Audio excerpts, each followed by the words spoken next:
Sebenarnya cuci darah itu adalah terapi yang cukup aman ya, asalkan dilaksanakan sesuai dengan prosedur.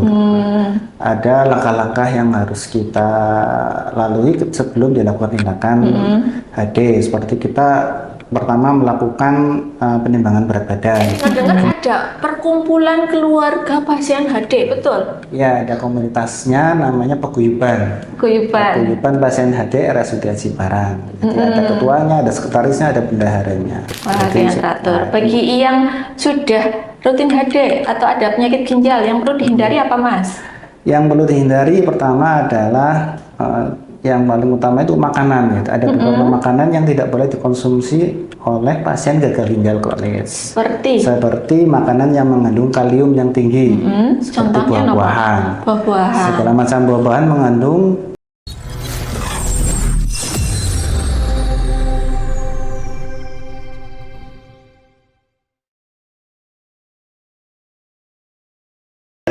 Assalamualaikum warahmatullahi wabarakatuh, Sobat Ceria semuanya. Bertemu lagi dengan kami di Opseria, obrolan seru dan ceria.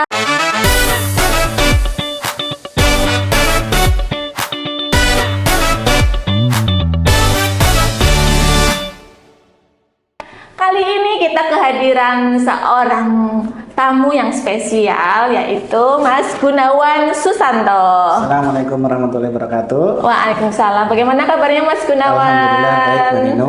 Ya, beliau ini kalau di Rumah Sakit Haji Barang terkenalnya adalah Gunawan kecil ya, Sobat Ceria. Kalau mencari Gunawan itu banyak namanya. Ini Gunawan kecil, ada Gunawan besar. Nah, khususnya beliau itu ada di ruangan hemodialisa, yang tentu saja hari ini kita akan membahas lebih lanjut tentang hemodialisa. Nah, untuk awal ini Mas Gunawan, hemodialisa itu apa sih Mas Gun? Ya, jadi hemodialisa itu adalah sebuah terapi pengganti ginjal ya.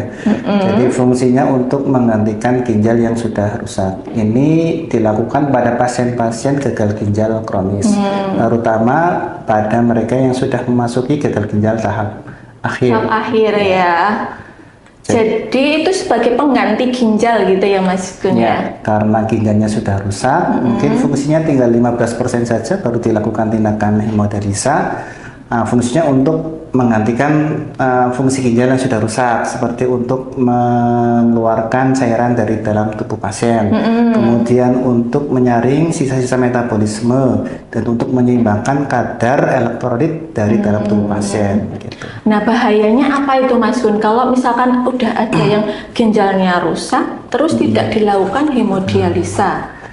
Nah, kalau sampai ada pasien yang, ya memang ada beberapa pasien yang menolak untuk dilakukan tindakan hemodialisa, maka konsekuensinya adalah terjadi penumpukan cairan, penumpukan sisa-sisa metabolisme ureum, kreatinin di dalam darah pasien, sehingga berakibat apa? Pertama, bisa sesak nafas, kemudian bisa penurunan kesadaran karena keracunan dari sisa-sisa metabolisme masuk ke otak gitu ya? Iya, masuk ke dalam otak. Bisa kejang juga Mas Gun? Bisa kejang. Bahaya juga ya. Iya. Nah, ini Mas Gunawan di sini biar Sobat Ceria memahami, kan selama ini kalau setahu saya pribadi itu banyak juga yang disarankan untuk hemodialisa atau cuci darah, tapi masih pada takut gitu Mas Gun.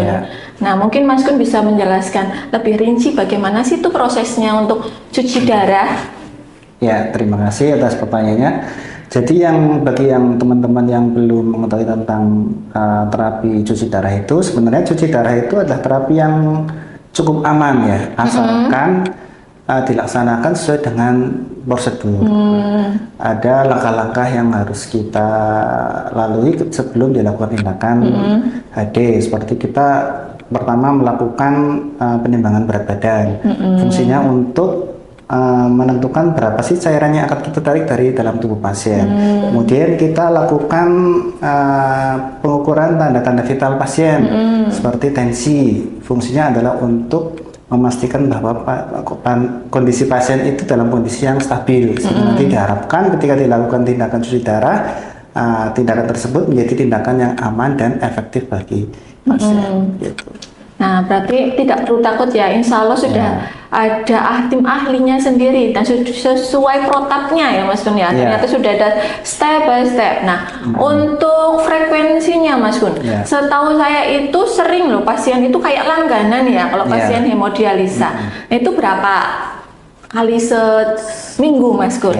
Betul sekali. Jadi pasien cuci darah itu ketika sudah ditetapkan sebagai pasien rutin, maka dia harus melakukan cuci darah seminggu 2 kali.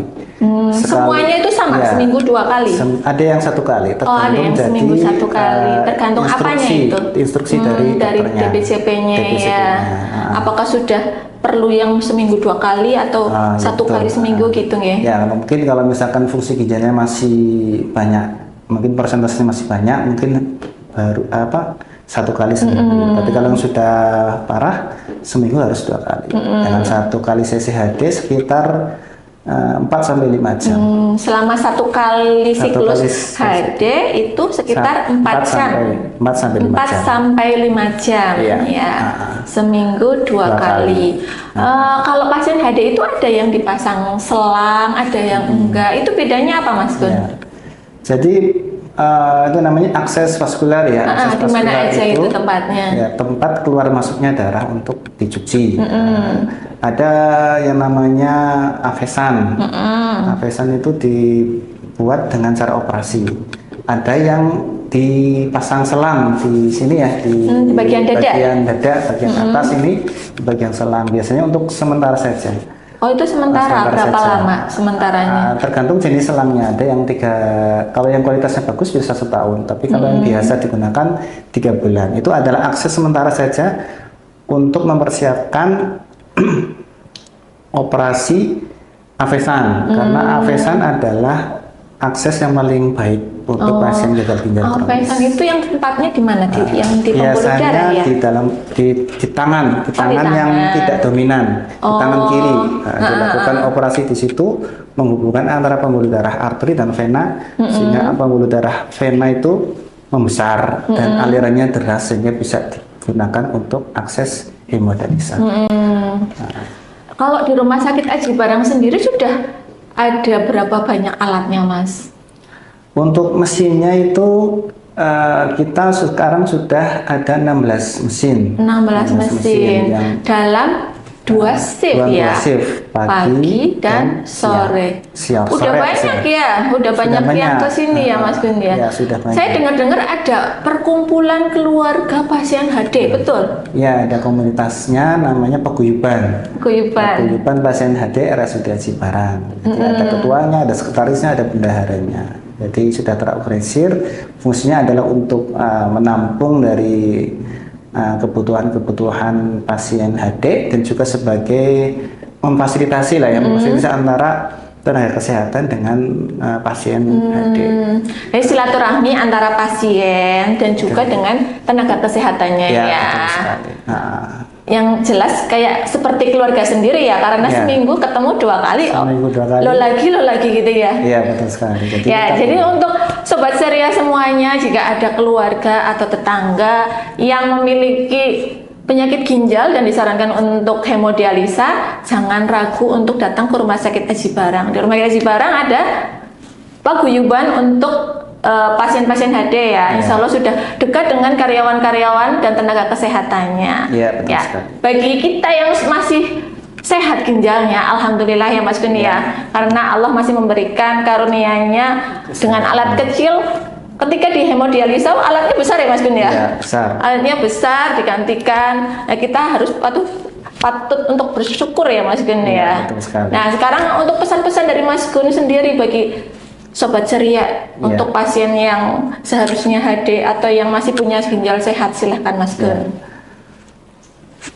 Silahkan Mas Gun bisa dijelaskan ke Sobat Ceria ya. Untuk pasien-pasien yang sudah terdiagnosa gagal ginjal kronis dan menjalani terapi hemodialisa, ada beberapa tips ya yang bisa dilakukan. Yang pertama adalah hendaknya itu pasien mentaati jadwal yang sudah ditentukan. Biasanya kita kan menjadwalkan Senin dengan Kamis, Selasa dengan Jumat, Rabu dengan Sabtu. Biar tidak ada jeda terlalu lama antar tindakan HD. Kalau sampai mundur, berakibat penumpukan semakin banyak, cairan semakin Efek-efek banyak. yang tadi Nyonya sampaikan ya. Ya, itu bisa menimbulkan konsekuensi yang serius bagi pasien. Nah, kemudian untuk kita yang masih sehat itu sangat penting bagi kita untuk menjaga kesehatan ginjal kita dari sejak dini. Kita bisa melakukan dengan cara melakukan pemeriksaan kesehatan rutin, kemudian pola hidup yang sehat, hindari makanan yang mengandung garam yang tinggi, Garam yang tinggi apalagi Mas? kemudian minum air putih yang cukup. Air putih yang cukup. Kemudian olahraga yang teratur. Olahraga yang teratur. Nah, Bagi yang sudah rutin HD atau ada penyakit ginjal yang perlu dihindari apa Mas? Yang perlu dihindari pertama adalah yang paling utama itu makanan. Ya. Ada beberapa makanan yang tidak boleh dikonsumsi oleh pasien gagal ginjal kronis. Seperti makanan yang mengandung kalium yang tinggi, seperti buah-buahan. Segala macam buah-buahan mengandung kadar kalium yang tinggi. Jika terlalu banyak dikonsumsi oleh pasien, kadar kalium di dalam darah tinggi bisa berakibat komplikasi jantungnya bisa terganggu. Kalau pingin nyeger gitu gimana pasiennya? Yang kaliumnya kecil itu apa kira-kira yang masih boleh? Ya, sebagai pengganti buah-buahan yang itu kita bisa ganti dengan apa namanya agar-agar atau jelly gitu. Yang kaliumnya tinggi contohnya Mas? Kayak jeruk gitu, kenapa? Jeruk, semua buah-buahan mengandung kalium yang tinggi. Jadi kalau mau makan ya sedikit saja lah, untuk sekedar untuk merasakan aja, mencicipi saja. Kalau mau jenguk pasien ginjal itu jangan dikasih buah berarti ya Mas? Jangan dikasih buah. Dikasih roti aja ya? Roti itu. Roti. Apa dikasih uang katanya Mas? Ya betul sekali. Ya, masih ada lagi Mas yang perlu disampaikan? Saya rasa cukup itu ya. Ya satu lagi untuk pasien gagal ginjal itu agar tetap berolahraga ya. Olahraga ringan ya, olahraga ringan, jangan olahraga berat. Karena kebanyakan pada pasien gagal ginjal itu mengalami fatigue ya atau kelelahan. Bisa karena HB-nya yang turun atau karena tindakan ginjal itu sendiri. Jadi perlu olahraga teratur tapi ringan. Kemudian keluarga juga harus tetap memberikan support positif kepada pasien karena kehidupan pasien dengan gagal ginjal tidak mudah seperti itu. Mereka punya tantangan tersendiri terkait dengan penyakitnya, terkait dengan terapi yang harus dijalani ya, harapan hidupnya, merasa dirinya rendah diri ya udah nggak bisa produktif gitu ya Mas ya. Tetap harus berpikir yang positif. Baik, terima kasih banyak Mas Gunawan. Demikian Sobat Ceria tentang hemodialisa. Jadi jika ada tetangga, saudara yang memiliki penyakit ginjal, jangan ragu untuk datang ke RSUD Aji Barang. Nanti di hemodialisa akan ketemu dengan Mas Gunawan Susanto. Tapi kita tetap berdoa semoga ginjal kita tetap sehat. Tadi yang disampaikan Mas Gunawan yaitu harus minum air yang cukup. Kedua, harus berolahraga teratur, betul ya. Untuk pasien-pasien yang sudah terlanjur punya penyakit ginjal, dipatuhi untuk jadwal hemodialisa. Kemudian ada makanan-makanan yang tidak boleh dimakan seperti dengan buah-buahan. Seperti itu nggih. Sobat Ceria semuanya, terima kasih banyak. Semoga untuk kali ini ada manfaatnya untuk kita semua. Akhir kata, terima kasih, kurang lebihnya mohon maaf. Wassalamualaikum warahmatullahi wabarakatuh. Salam ceria.